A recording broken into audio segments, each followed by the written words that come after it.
Welcome to the Ask Junior Monthly Judgment Podcast. I'm Priya Sharma, and joining me today is Arjun Mehta. Hello, everyone. We're excited to dive into the key Supreme Court of India judgments from September 2024.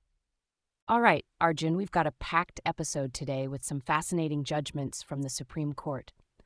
Let's start with a case that caught my eye. Sitharama Shetty versus Monappa Shetty.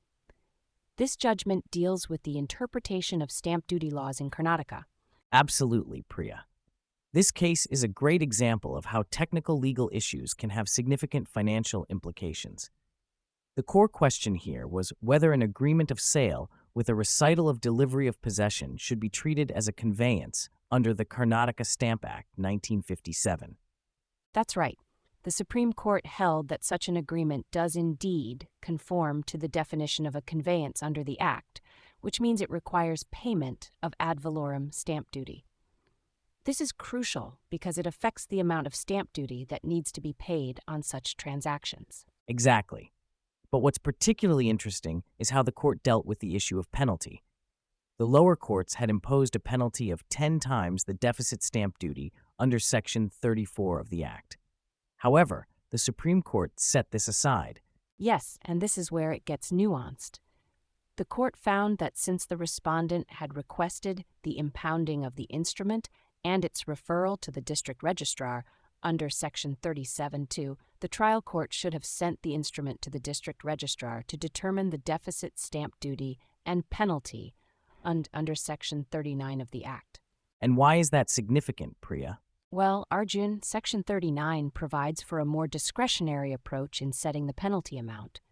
This means that instead of an automatic 10 times penalty, the district registrar has the flexibility to determine a more appropriate penalty based on the circumstances of the case.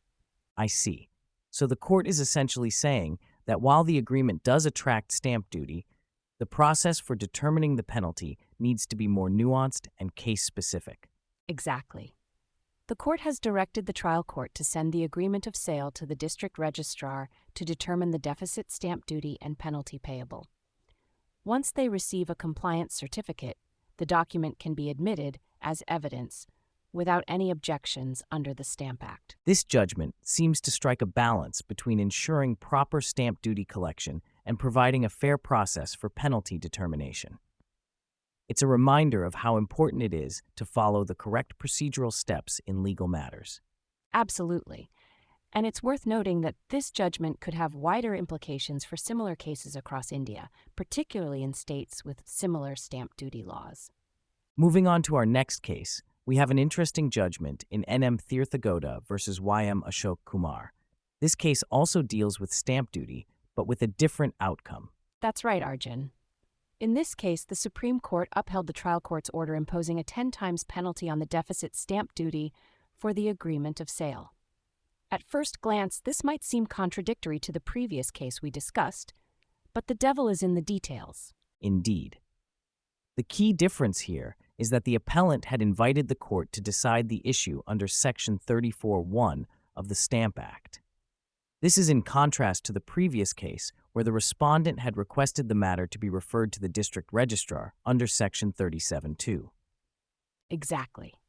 The court distinguished this case from its previous civil appeals, where it had allowed the document to be sent to the district registrar. Here, because the appellant chose the Section 34 route, the court held that the 10 times penalty was correctly levied. This really highlights the importance of understanding the procedural aspects of law.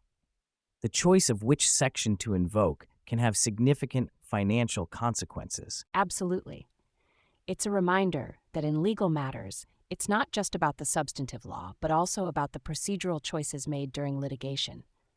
Lawyers and litigants need to be very careful about which provisions they invoke. Moving on to a completely different area of law, we have an interesting case related to motor vehicle accidents, Vaibhav Jain versus Hindustan Motors Pvt Ltd.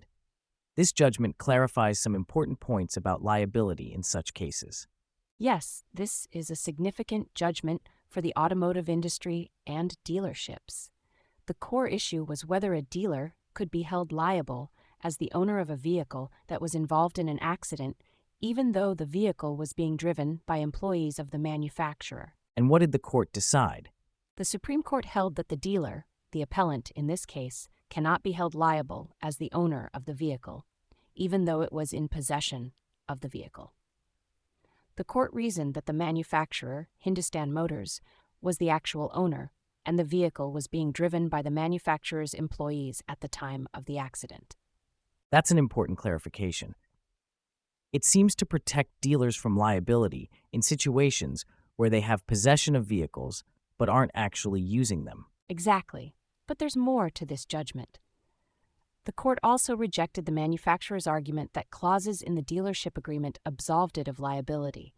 The court found that these clauses only dealt with defects in the vehicle and not tortious liability. So the manufacturer couldn't use the agreement to escape liability for the accident. That's right. And interestingly, the court also ruled that the manufacturer cannot challenge the liability imposed on it, as it did not file a separate appeal or cross-objection against the relevant finding. This judgment seems to strike a balance between protecting dealers and ensuring that manufacturers can't easily escape liability. It's a reminder of the complex web of relationships and responsibilities in the automotive industry. Absolutely. And it's likely to have significant implications for how dealership agreements are drafted and interpreted in the future. Our next case, Ishwar versus Bhim Singh, deals with some intricate issues in property law and civil procedure. What's the key takeaway here, Priya? The main issue in this case, Arjun, was about the jurisdiction of the execution court to deal with applications for rescission of contract and extension of time to deposit the balance sale consideration, even when the decree was passed by the appellate court. And what did the Supreme Court decide? The court held that the execution court did have jurisdiction to deal with these applications. However, it also found that the applications under Section 28 of the Specific Relief Act 1963 should have been dealt with as applications in the original suit, not on the execution side. That's an important procedural point. But despite this, the court didn't overturn the execution court's decision, did it? That's correct. The Supreme Court found that the execution court's decision to allow the extension of time and reject the rescission of contract was justified, given the facts of the case. The decree holders had displayed their intention to perform the contract, while the judgment debtors were merely trying to delay the execution. So even though there was a procedural error, the court didn't interfere because the outcome was substantively correct. Exactly. The court declined to interfere with the impugned order in exercise of its discretionary jurisdiction under Article 136 of the Constitution, stating that substantial justice had been done to the parties. This case really highlights the Supreme Court's approach of looking at the substance of justice rather than getting caught up in procedural technicalities. Absolutely. It's a reminder that while procedure is important, the ultimate goal of the legal system is to deliver justice. Moving on to a case that touches on employment law and administrative law, Kerala Agricultural University versus T.P. Murali. This judgment deals with the termination of a university employee's services. Yes, this is an interesting case that highlights the importance of following proper procedures in disciplinary matters.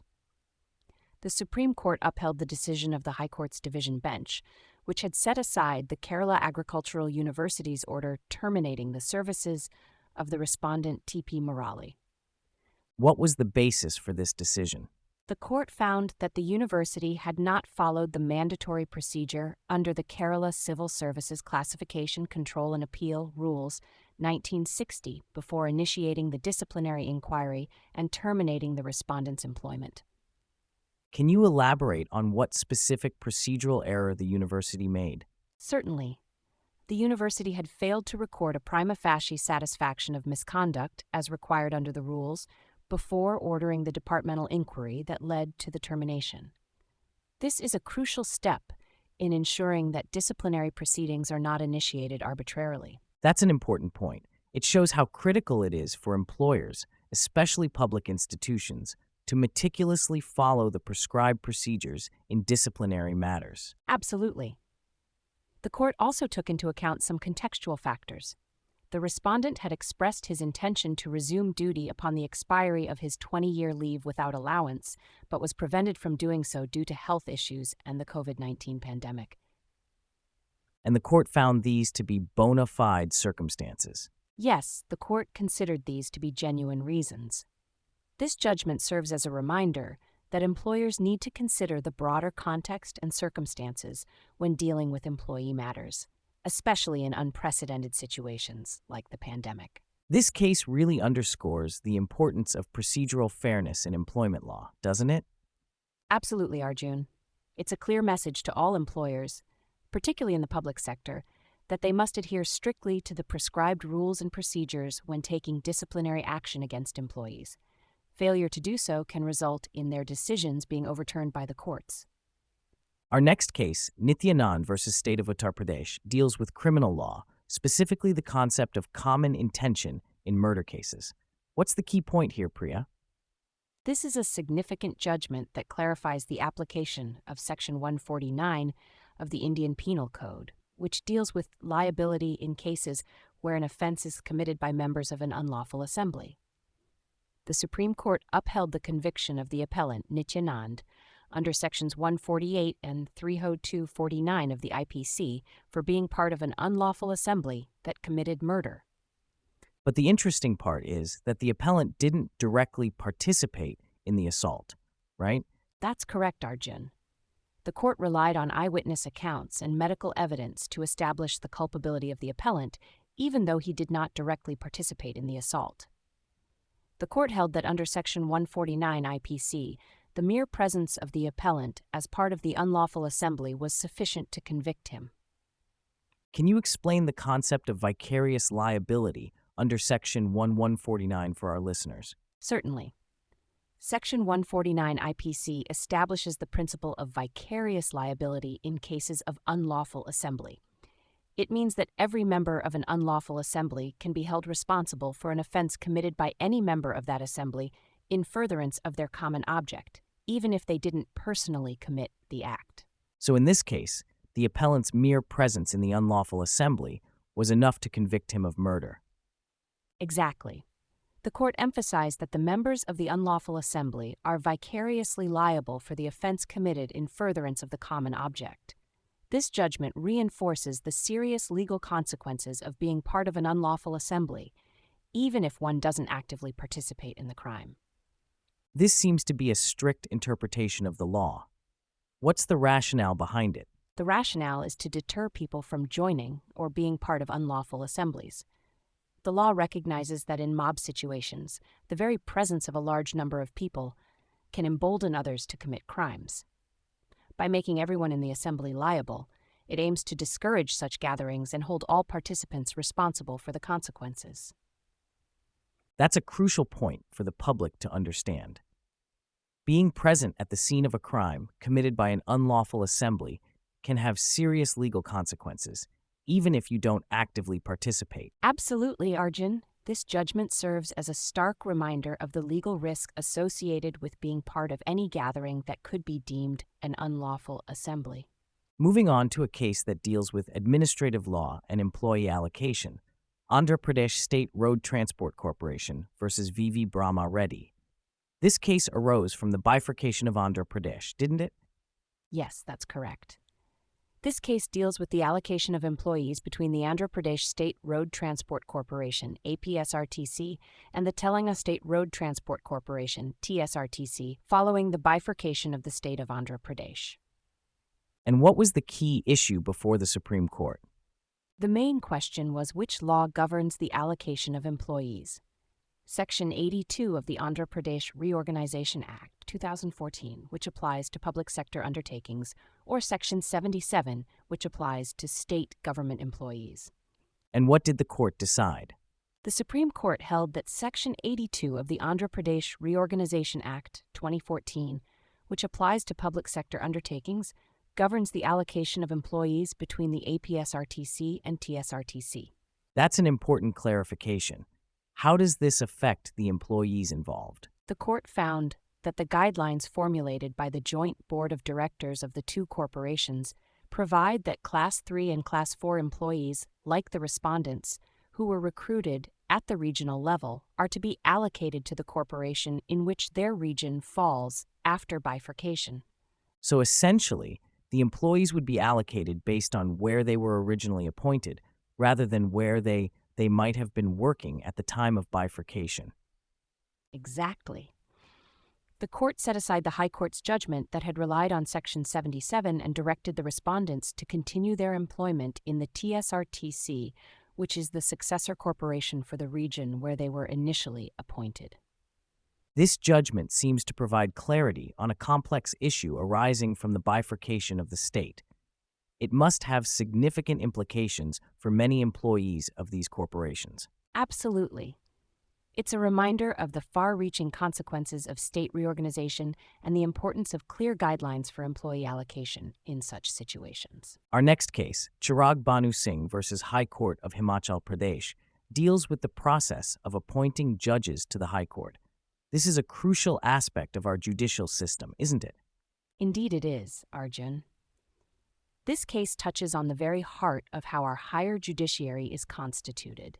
The case was filed by two senior-most district and sessions judges in Himachal Pradesh, questioning the lack of effective consultation by the High Court Collegium in reconsidering their names for elevation to the High Court bench. And what did the Supreme Court decide? The Supreme Court held that the writ petition filed by these judges is maintainable. More importantly, the court rejected the argument that the Chief Justice of the High Court could individually reconsider the recommendation. That's significant. So how should the reconsideration be done, according to the court? The court ruled that the reconsideration has to be done collectively by the High Court Collegium, as per the Supreme Court Collegium's resolution dated 4th January 2024. The court found that the absence of collective consultation and deliberations by the High Court Collegium was inconsistent with the law laid down in the second judge's case and the third judge's case. This seems to reinforce the collegium system of judicial appointments. Can you explain the significance of this for our listeners? Certainly. The collegium system is a method of appointing and transferring judges that evolved through Supreme Court judgments, rather than being explicitly mentioned in the Constitution. It's designed to ensure the independence of the judiciary by giving judges a significant say in the appointment process. And this judgment seems to emphasize the collective nature of this process, right? Exactly. By insisting on collective reconsideration by the High Court Collegium, the Supreme Court is reinforcing the principle that these crucial decisions should not be made by individuals, but through a collective process of consultation and deliberation. What's the practical outcome of this judgment? The Supreme Court has ordered the High Court Collegium to now reconsider the names of the two petitioners for elevation as judges of the High Court, following the Supreme Court Collegium's decision dated 4th January 2024 and the Law Minister's letter dated 16th January 2024. This case really highlights the complex process of judicial appointments and the checks and balances within the system, doesn't it? Absolutely, Arjun. It's a reminder of the intricate mechanisms in place to ensure the integrity and independence of our judiciary. Moving on to a case that deals with a very sensitive issue, child custody. The case is Somprabha Rana versus the state of Madhya Pradesh. What's the key point here, Priya? This is indeed a sensitive case, Arjun. The Supreme Court set aside the High Court's judgment that had ordered the transfer of a 2-year-old child's custody from her maternal aunts to her father and paternal grandparents. That's quite a significant decision. What was the court's reasoning? The court held that the High Court erred in disturbing the child's custody based solely on the father's legal rights as the natural guardian, without considering the welfare and best interests of the child. The Supreme Court emphasized that at the tender age of 2 years and 7 months, it would be difficult to immediately transfer the child's custody, as she had not seen the father and grandparents for over a year. This seems to prioritize the child's well-being over strict legal rights. Is that a common approach in custody cases? Yes, it is. In fact, this judgment reaffirms the welfare principle that is paramount in child custody cases. The welfare of the child is considered to be of utmost importance, even over the legal rights of parents or guardians. How did the court resolve this case then? The Supreme Court dismissed the writ petition and directed the parties to approach the competent court under the Guardians and Wards Act to decide the issue of the child's custody and guardianship. This allows for a more comprehensive examination of the child's best interests. This case really highlights the complexities involved in child custody disputes, doesn't it? Absolutely. It's a reminder that in matters involving children, the courts must always prioritize the child's welfare over other considerations. It also underscores the need for sensitive and careful handling of such cases, considering both the emotional and legal aspects involved.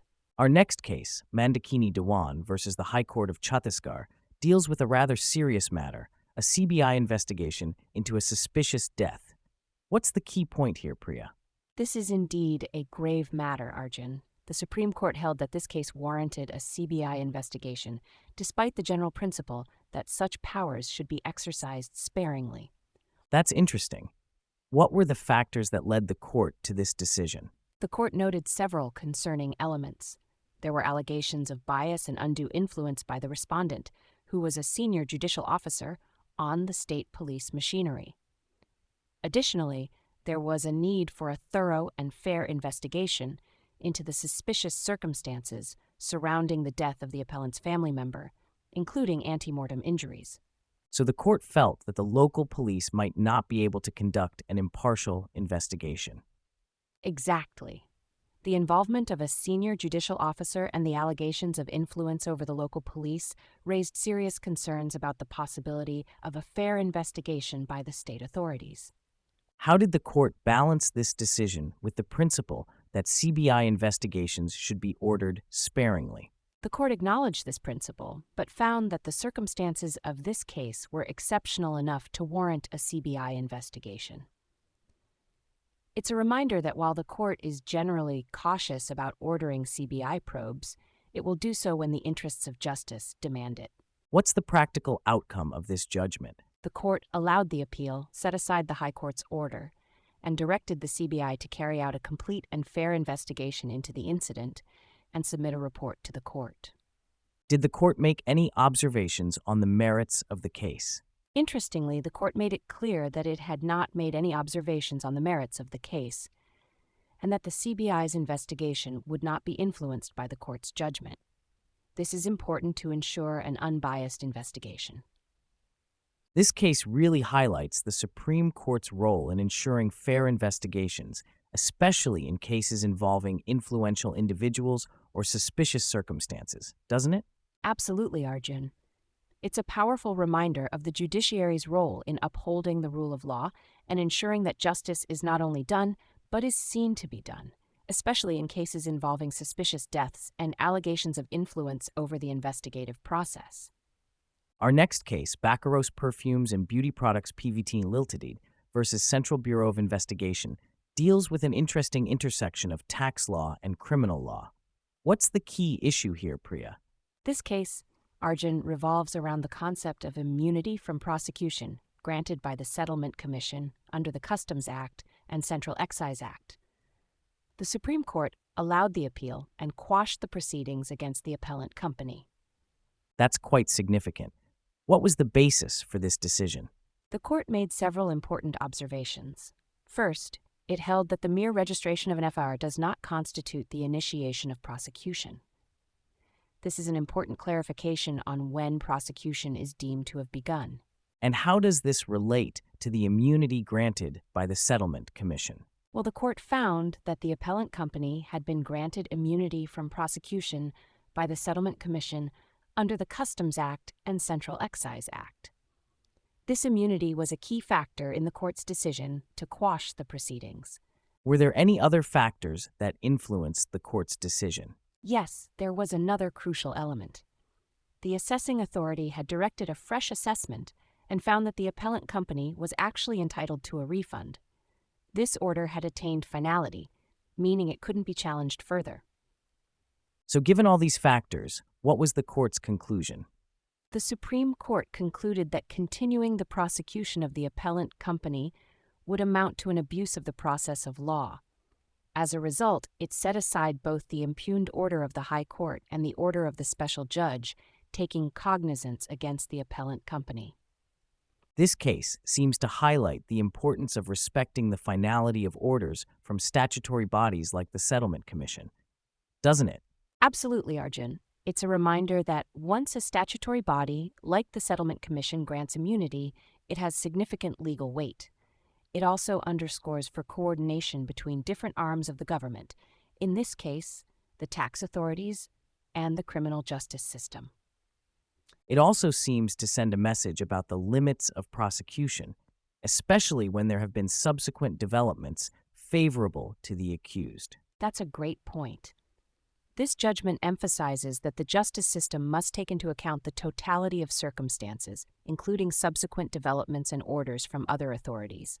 It's not just about the initial allegations, but about ensuring that continuing a prosecution serves the ends of justice.